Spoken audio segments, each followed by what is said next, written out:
Here we go again, folks.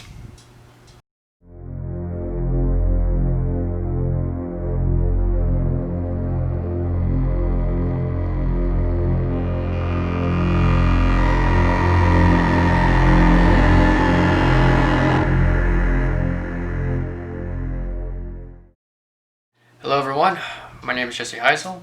I'm a filmmaker, and if you're familiar with this channel, you know that the horror genre is what I'm all about. Rene Perez. Well, anyone who knows this channel knows that me and Rene Perez are not exactly the biggest fans of one another.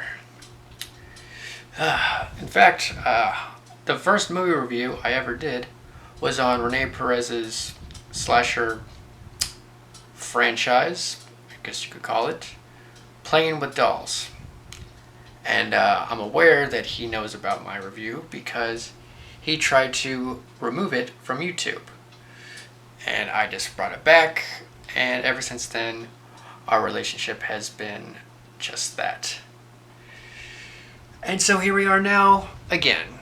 It's been a while since I've made a movie review, but Perez has released yet another movie this year, and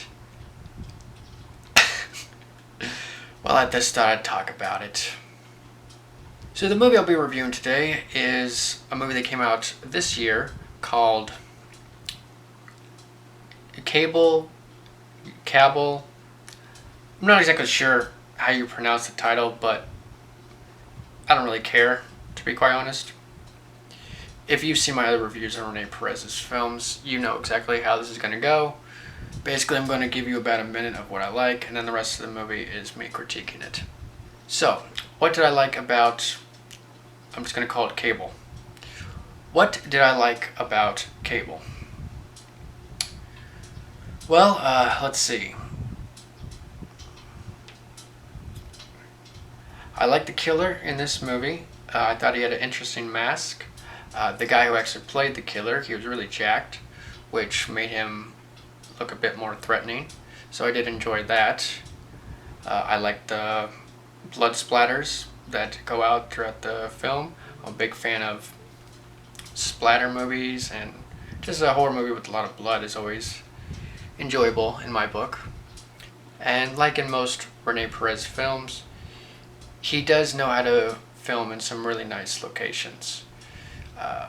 Most of his films are shot in natural forests, and they're quite beautiful. He shoots in mountaintops and very big forestry, and he even got to shoot one of his scenes at an airport. So that was kind of interesting. Alright, now that we talked about all the good things, let's make the majority of this video about talking about all the things that I didn't like about this movie. So, what didn't I like about Cabal? Whatever. What's the title of this movie? I don't know how you pronounce it. Who cares? So this is what I gotta say about this movie. If you ever wanted to know why Perez's films have really low ratings on IMDb, this is the movie to watch. This movie has everything that is criticized about his films in one movie. It's basically the same schlock as all his other films.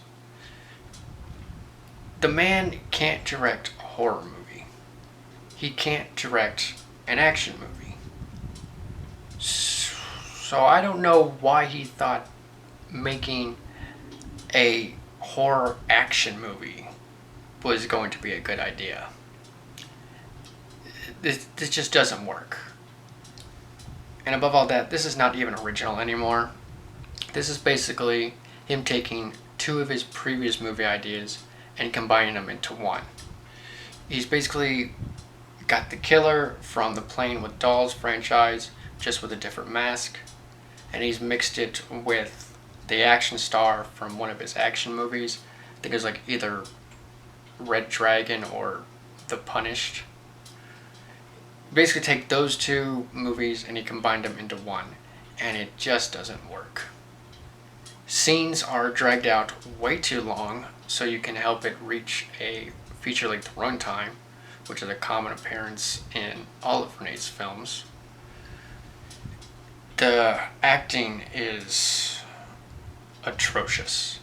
I mean, I've never thought the acting in any of Perez's films were good, but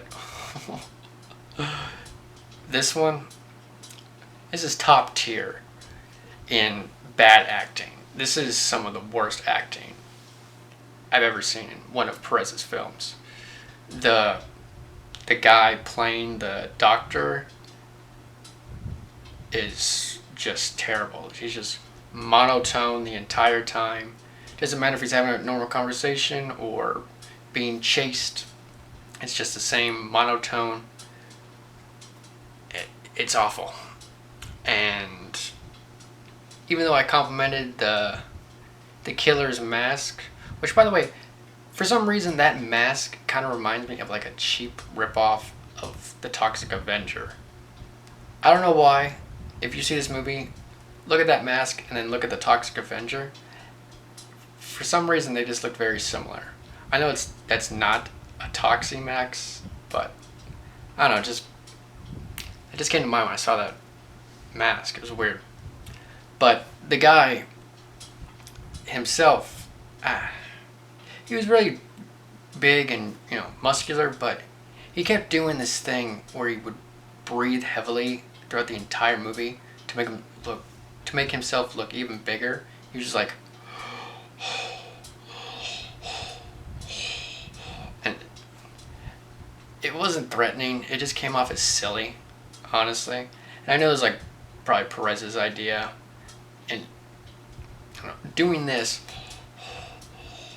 throughout the entire movie doesn't make you look threatening. It just made him look like he was exhausted the entire time. And then there was also the lead actor who, I see this so many times in action movies. The lead actor kept trying to be a low-rent wannabe Bruce Lee. And it just, like, every time he would punch or kick someone, he would make us similar screechings, attacks sound like Bruce Lee would do, the whoop type of thing. Except with this guy, he sounded more like a mad chicken whenever he did it. I literally just started laughing the first fight scene when he kept making those mad chicken screeching noises whenever he punched or kicked somebody. It's hilarious. And I honestly don't get it. It's like, okay, yes, Bruce Lee was great, but why are you trying to be the second best Bruce Lee? Like, the only way a person is going to be a really good action martial artist movie star is if they become their own thing. Don't try and be the next Bruce Lee or the next Jackie Chan or Jet Li or whoever. Be your own actor. Be your own persona. That's how you're going to get noticed. Being a Bruce Lee wannabe in a low-budget movie is not going to impress anyone. It certainly didn't impress me. The death scenes were lackluster at best. Like, you didn't even really see them. Like, yeah, there's blood being splattered everywhere, but for example, like, 2 different people get their intestines pulled out in this movie, but you don't see it. You don't actually see someone reach inside someone's stomach and pull out their intestines. What they did is the killer would reach at a frame, it would cut to the other person who was getting their guts pulled out, reacting to it, and then he would just pull back, blood would then splatter on the person's face, and then he'd be holding a very cheap looking handful of intestines. And when I say cheap, I mean cheap. The props in this are just so ridiculous. And that's why I can't take this movie seriously. Like, if this was a horror comedy, I would let this stuff slide, but the weapons, the intestines, the limbs, they all look like cheap Halloween props you can find at any Halloween store for like 10 or 20 bucks. And I'm not even exaggerating about that. Like the intestines literally were like as hard as rock. It's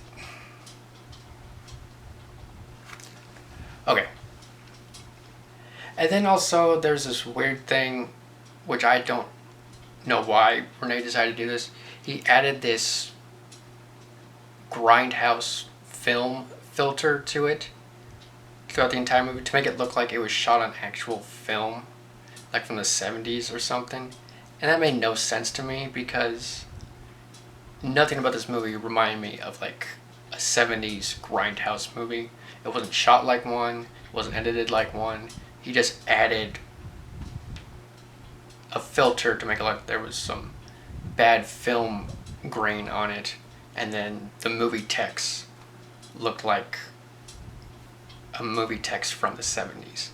But aside from that, there was just no reason for it. It's just like he found that filter on his editing software and just put it in. I don't know. That was just confusing to me. It never makes sense to me. Honestly, whenever a filmmaker does this, whenever they try to make a grindhouse type film and they just add that filter to it, it never looks good. It never looks realistic. I mean, honestly, if you want to shoot on film, then shoot on film. Yeah, it's going to be a lot more expensive, but at least then you'll get that actual authentic look. And then definitely probably my biggest complaint is the complaint that I have with all of Rene's films, is his constant exploitation of women. Literally, if you are a young, beautiful woman in a Rene Perez film, no negotiation about it, you're going to be a topless. And it just pisses me off at this point because it doesn't bring anything to the story. It's just, here's some boobs. There you go. Like, this is 2020 now. This isn't the 1980s. I don't care about that, okay? If I want to see boobs, I can get on the internet and I can find all the boobs ever taken on film. So nowadays, it's pointless. It's just, it's just that mindset of really bad filmmakers in the B-movie genre. Whereas, if we had some boobs, it'll sell tickets, or it'll get distribution. And yes, sadly, that is kind of true still these days, but it doesn't add to the movie. It doesn't add to the movie. It doesn't bring anything. It devalues the movie in my eyes. Now, I'm not against nudity entirely when it's used correctly and is used to move the story along. But this is a Rene Perez film. This is just, here's a young woman. Here's her boobs. No character development. No interesting qualities about her. Just, she's young. She's beautiful. Here's her tits. It's just, and that's why I can't respect Rene Perez as a filmmaker at all, because he keeps doing this stuff. This film is just the same thing that he does with all of his movies. It's just cheaply made, poorly executed horror movies with some boobs, and that's it. And it's not even that interesting. If it was interesting, that'd be something else. And now, I've seen way too many Rene Perez's films by now, and I'm not even mad at this point. I'm actually cheering him on. I actually want him to make a good movie. I'll settle for a halfway decent movie at this point. Back when I made the Playing with Dolls movie review, I was mad. But at this point, I'm just cheering the guy on at this point. I am just hoping for the day where I see one of his movies and I'll go, my God, that was actually not too bad. Dare I say it was good. Now, am I ever going to get that? Probably not. But who knows? I mean, and people are probably asking, well, if you don't like his films, then why do you keep watching them? That's the same reason why people look at train wrecks. You shouldn't, but you can't help yourself. Alright, so now comes the point of the video where I tell you the IMDb rating for this film and let you know if I agree with it or not. So on IMDb, Cabal, however you pronounce this movie, has a score of a 2.1. Now the question of the day is, do I agree with this rating? Yes, I do. I agree with this rating completely because this film is just the same thing as all of the other Rene Perez films, except this one isn't even trying to be unique. At least with Playing with Dolls, for example, he tried to make his own killer franchise. With his other films, he tried to make his own action star or whatever. This is just, he's just combining one of his bad franchises with one of his bad action star ripoffs and combining them into one movie. And it doesn't work. It's not scary. The action scenes are okay at best. The death scenes are lackluster. And it's just not that memorable. I saw this movie last night and I've already forgotten most of the movie because it's the same thing that I've seen in all of his other movies. You could put any of these scenes in any of his other movies and I wouldn't be able to tell the difference. So, with that, I hope you enjoyed this review. Rene Perez, if you see this review, how you doing? And honestly, I don't want to be the jerk in these reviews. I'm actually cheering you on, but hey, I'm only going to give a good review when you're able to give me a good movie. I mean, honestly, how can a director have 20-some movie credits to their name and still not get any better?